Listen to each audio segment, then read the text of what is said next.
inviting Nuclear Free WA here to speak this morning, but also I'd like to, more importantly, acknowledge the traditional owners on the lands that we're standing on today and this morning, and always was and always will be Aboriginal land, and sovereignty was never ceded.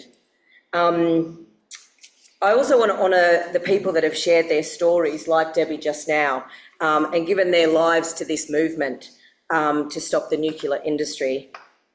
Debbie has shared another wonderful story, and we spent some time on the Japanese peace boat in Fremantle a couple of years ago, and many times out on her country. So I feel privileged and honoured to have been a part of that.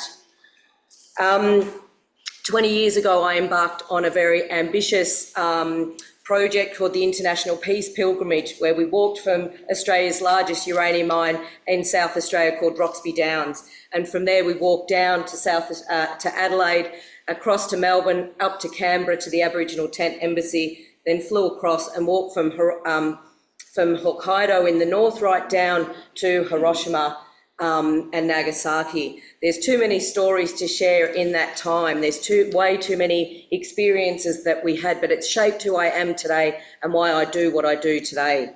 The action, as I said, was 9 months, and it changed me forever, in that each step did strengthen us, and each kilometre we witnessed to the horrors, the impacts, the scars and the stories of the nuclear industry. It was a time that I don't have, as I said, to share all these stories, the tears that we shed and the celebrations and the joy of the community experiences we shared, all the scars and the impacts we bared witness to. But what I can tell you are some of the important lessons I learnt along the way. We began in the lands of the Arabana people, where I met the legend and fierce peace and nuclear-free activist, the late Uncle Kevin Buzzacott. Rest in peace.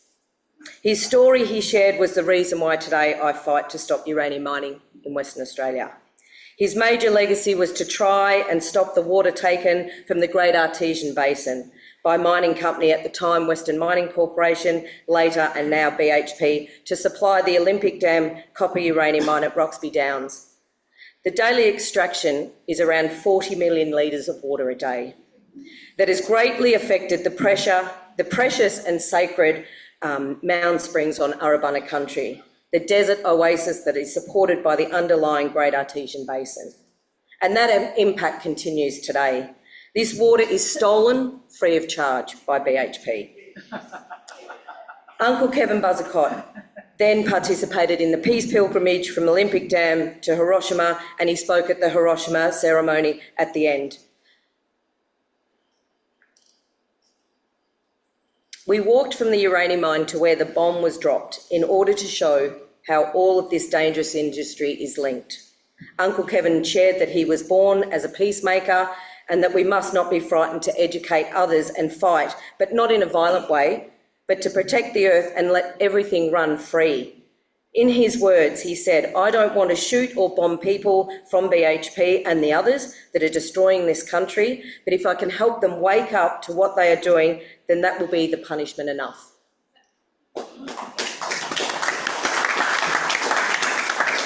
And I know some of you can't see me, I'm very aware of that, but it's not about me. We walked to Fukushima and heard the local stories, how the nuclear power plant had changed their land and their ways of life. They couldn't fish in this area anymore. Activists had campaigned to try and stop the nuclear power plant being built. We heard from ex-TEPCO workers that worked at the power plant that Fukushima had a dark future. And that was back in 2004. As the company and the regulator were not following international best practices and standards. And in 2011, we all know what happened. The Fukushima disaster happened, and they continue to live with contaminated land and water and human suffering. There are no answers to these accidents. At the time of Fukushima accident, Australian uranium was at the site and in each reactor. The very poison that we ripped and shipped from Uncle Kevin's country and destroyed his country was the same poison destroying someone else's country. And finally, we reached Hiroshima 9 months later by foot, meeting the Hibakusha, the atomic bomb survivors, telling their experience, crying, 65 years later, it was the first time some of them had shared their story, because there was a stigma, there was shame around being radiated. I wasn't excited to reach Hiroshima because I carried the weight of the lived experience stories shared along the way. Yet I was hopeful of the community we had built and the strength that we had gained to continue sharing these stories around the world. So I share with you today as it relates to my understanding of what is happening today and what we need to do to stop this industry. I'm with the Nuclear Free WA organisation that is all about the walk. It's all about the walk for me. It was born out of decades of hard and important work by many, many people in this room today, like Joe Valentine, Giz Watson, Judy Blythe, and many people not with us that have fought hard to keep uranium in the ground and nuclear waste dumps out of WA. Nuclear Free WA is about continuing to learn and share and to amplify these stories of people and communities at the forefront of the nuclear industry. And it's about acting. When our government imposes decisions that have made like AUKUS without community consultation or democratic decision making, we must hold them accountable and try to stop it. We must act with events like this weekend to bring the community together to learn, to build and to share what is happening and how you can get involved. I think I've got some, can I go back to? I've just received word that this is an outdated slide that was on the Dropbox. Oh, okay. So, yeah, unfortunate. I'll keep talking, if that's okay, just for a few more minutes. We have been working on stopping uranium mining in Western Australia for decades. And apart from one, Mulga Rock, which Debbie was talking about, we have stopped all uranium mining in Western Australia.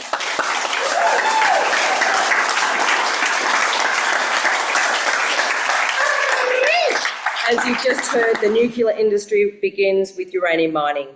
We have one uranium mine proposed here in Western Australia that we continually oppose and support the Upali people from the Mulga Rock area.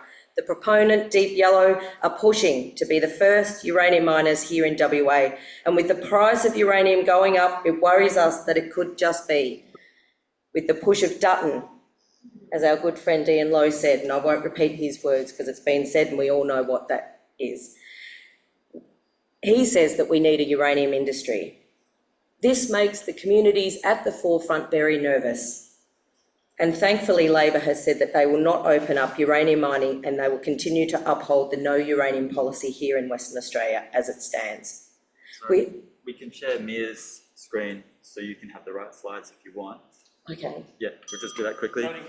I'm running, yeah, I've got 1 minute to go. Okay. Over more than a decade, we've visited these beautiful places, Yeelirrie, Wiluna, Mulga Rock and Kintyre, and connected with the Dual, the Mardu, the Spinifex people and their community and land. And just as Debbie had shared these precious sacred stories, this land is full of life.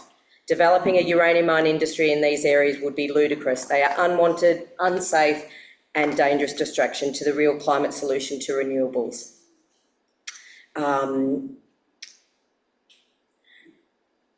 Closer to home, the uranium sales, closer to home, the Fukushima, the Hiroshima, the Nagasaki lessons is clear.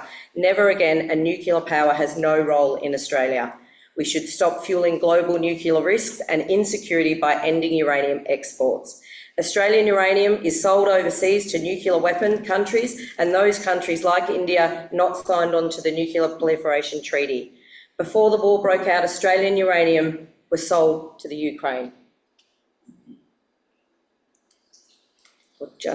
There's a Yeelirrie slide because we put the Yeelirrie in because this is a story of hope and inspiration. We need to have these reminders that people, power, grassroots organising is possible to slow down and eventually stop this dangerous industry like Yeelirrie, where it begins from. The people of Leonora, the Dual people, fought for over 50 years to stop uranium on their country, and today they can celebrate a win that a uranium mine has been stopped. There are books on the, thank you, there are books on the stall that please grab or go onto our website, as well as the WA statement, nuclear is no solution to climate, nuclear is no climate solution. There's a live petition that you can sign on to that's at the stall as well, so please do that.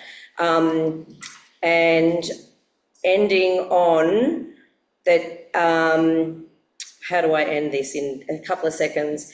We are concerned for the communities that are near these areas and for the worker safety of the impacts of radiation. We are concerned about the impacts on the environment, both land and sea. As we know, accidents can happen. The costs associated with this industry, we could do better. Our money could be spent on housing and health and education. So thanks for listening. Sorry I've taken a bit more time than I had been allocated, but thanks again.